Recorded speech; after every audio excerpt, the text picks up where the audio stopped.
There was a time in America when you didn't have to introduce yourself to become part of the neighborhood. You stepped outside and people already knew you because you were visible, because you showed up, because your porch light and your car and your kids and your laugh all became part of the background of everyone else's lives. Not in a creepy way, in a connected way. Like, oh, there's the Johnsons, before you ever said a word. And when life got messy, when someone was sick, or broke something, or lost a job, there was a default setting in place. People didn't wait to be asked. They didn't treat kindness like a performance. They treated it like maintenance, like the invisible glue that kept a community from falling apart. That world didn't vanish all at once. It faded, quietly, the way old photographs fade. First the edges soften, then the colors, and then you're left with something you can still feel but can't fully describe. If you ever catch yourself thinking, why doesn't anyone do that anymore? It's probably because you miss these kinds of customs. Not just the actions themselves, but the invisible rules behind them. Civility, trust, follow-through, and the belief that your behavior affects more than just you. Let's walk through 25 forgotten American customs that made everyday life feel steadier, almost like the country had a shared rhythm. The hat tip that meant, I see you. Picture an era when hats weren't a weird fashion choice. They were a normal part of life. A man might lift his brim as he passed a woman, an elder, or a neighbor he recognized. It wasn't flirty. It wasn't, look at me. It was the basic handshake of public space. I acknowledge you. And here's what mattered. It cost almost nothing. No long speeches, no paperwork, just a tiny signal that civility didn't turn off when you were in a hurry. People noticed if you didn't do it, not to be cruel, but because it reflected on your character and your family. Sitting on the porch like it was the neighborhood's living room. After supper, many people didn't rush inside. They stepped out to the porch and stayed. Not to post anything, there was nothing to post. They sat where people could see them, so neighbors knew what was normal. The lights, the pace, the presence. Kids felt safer walking past certain houses because they could count on people noticing. Loneliness had a harder time taking root when there was always a face out front. And the wild part? Folks didn't treat it like a social event. It was just part of being where you lived, like breathing. Never letting a guest leave hungry. If someone crossed your threshold, you fed them. Even if you weren't ready, even if it was unexpected, even if you were having a lean week. Coffee went on. Something came out of the kitchen. Maybe it wasn't fancy, but it was real, and it said, you're safe here. There was also a ritual built into the moment.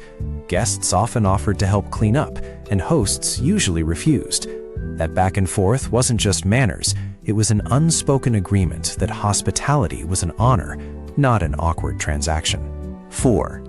Letting kids roam until streetlights came on. This custom sounds almost frightening now, but it was rooted in community structure. Kids were out from morning until supper, building forts, exploring, learning life through trial and error. And they weren't truly invisible. Adults around the block functioned like a loose safety net. If you were causing trouble, your parents would hear about it because the neighborhood had memory and expectations. Freedom didn't mean anything goes. It meant you understood boundaries. Most importantly, you came home when the streetlights clicked on. No bargaining, no exceptions. 5. Handwritten thank you letters, not texts. When someone gave you a gift or did you a kindness, you wrote a thank you letter by hand. Not an email, not a quick message. Real paper, real pen, real effort. Mailed to a real person. And it wasn't vague. You named what they did and why it mattered. Children learned this early, after birthdays, holidays, visits, because gratitude wasn't supposed to be an automatic emotion. It was supposed to be expressed clearly. Those letters became a kind of life record too. People saved them for years, proof that relationships were worth time and attention. Number 6. Borrowing rules. Return it better. Old America had a simple borrowing ethic. If you borrowed something, You returned it in better condition than you received it. Borrowed a ladder? Clean it. Borrowed a casserole dish? Return it with food, not just the dish. Borrowed a truck? Fill the tank. The point wasn't only don't be rude, it was respect for the fact that what belonged to your neighbor cost them money, time, and effort. Your careful return communicated, I know this matters to you. And often, the neighbor would wave it off. No need, which made your follow-through even more meaningful. Sunday dinner treated like a weekly holiday. Sunday dinner wasn't casual background noise. It was a fixed event, something you planned around, even when life was messy all week long. The table was set properly. Someone said grace. The food tasted like a treat because it was, and people stayed until everyone was done. You didn't treat it like you could pop out for a minute and drift back. You asked to be excused if you had to leave. That small formality carried weight. These people matter, and this time matters. Even family conflict softened around the gravity of the table. 8. Hospitality pantries for surprise visitors. Many households kept company food ready. Small reserves like crackers, canned fruit, coffee, ingredients for an easy meal. This wasn't showing off, it was preparation. Because if someone arrived unexpectedly, you weren't supposed to scramble and panic or say, sorry, we have nothing. The hospitality pantry also reduced anxiety. Visitors weren't taking food meant for their kids' lunches. That shelf existed for them. Old customs often worked like quiet safety systems. They solved the human problem before the problem arrived. Settling neighbor disagreements face to face. If you had a problem with a neighbor, you handled it first, directly. You knocked on the door. You talked calmly. You let them respond. You didn't immediately turn it into gossip, and you didn't rush to authorities. There was a practical reason. You'd be living close together for years. Being right today didn't matter much if you destroyed the relationship. So the goal was resolution with dignity. Not just who's wrong, but how do we stay people who can live next to each other after this? Calling ahead before visiting homes. You didn't just drop by unannounced like it was casual weather. You called, or you sent a child to ask if it was a convenient time. People paid attention to rhythms, what afternoons were open, when someone might be busy. This respected the home as a sanctuary. A house wasn't just a building, it was someone's private world. And because you asked first, a yes felt like a gift. The visit had intention behind it, not just impulse. Letters during hard times. When a neighbor faced a death or illness or loss, the first response often included a written letter, not to replace presents, but to give the grieving family something private they could read when they were ready. A letter could be set down, returned to later, reread on a hard night weeks down the road. These letters were simple. I'm thinking of you. Your mother was good. If you need anything, ask me. No big philosophy, just real companionship in ink. And family saved these letters because they felt anchored. Finishing what you started before you left for the day. In many old working lives, leaving a job half done wasn't normal. It was considered a character flaw. A farmer finished the fence post. A carpenter completed the section. You stopped at a clean point, not in the middle of something that would cause trouble tomorrow. It wasn't only about practicality. Half-done work can become dangerous or expensive. It was also about trust. In a world where your reputation followed your name, finishes the job counted like currency. Training the next person before you moved on. Old trades often had a strong ethic. Before a person retired, moved on, or finished a temporary job, they made sure the next person could do it well. They left notes. They demonstrated. They answered questions patiently. They passed on the stuff you can't get from a manual, the quirks, the history, the little fixes learned the hard way. Knowledge hoarded didn't help anyone, but knowledge passed along kept the community moving. The work would outlive the worker, so the worker made sure it could continue. Informal balance, keeping track of who helped whom. Old communities didn't run on spreadsheets, but they ran on awareness. If someone helped to clear your driveway after a storm, you might not pay it back the same day. But later, maybe within weeks, you'd bring something, help with something, solve a problem they've been dealing with. The exchange didn't have to be perfectly matched. It had to keep moving. This created a kind of social fairness without bitterness. When everyone gave a little more than they took, people felt it. When someone only received, eventually the community's warmth changed, because relationships remember. Kids working alongside adults as apprentices. Children didn't always sit aside and watch grown-ups from a distance. Often they worked alongside them, learning by doing. A 10-year-old might help repair a fence, learn tool names, watch how a man solves a problem in real time. A girl might learn food preservation, seals, simmering, knowing when it's done. Mistakes weren't punishment, they were lessons, real tasks, real consequences. And the result? Kids learned competence. They rose to real expectations, not watered-down busywork. Respect for every adult, not just your parents. This wasn't about blind obedience. It was about everyday respect, especially in public. You addressed adults as ma'am and sir. You didn't interrupt. You listened first. Adults in the community also felt some ownership over children's behavior, not in a controlling way, but in a shared values way. If a child acted disrespectfully, a nearby adult might correct it, and the child knew the correction wouldn't be dismissed later. So kids didn't learn separate sets of rules at home and in public. The expectations followed them everywhere, because the adults enforcing them were everywhere too. Caring for the sick, while expecting recovery. Old America could be surprisingly gentle with illness. Neighbors brought meals, covered chores, took care of kids after school so parents could rest. But there was also clarity. Once someone was well enough to be up again, they were expected to return to contributing. Not because people were cold, because communities ran on shared weight.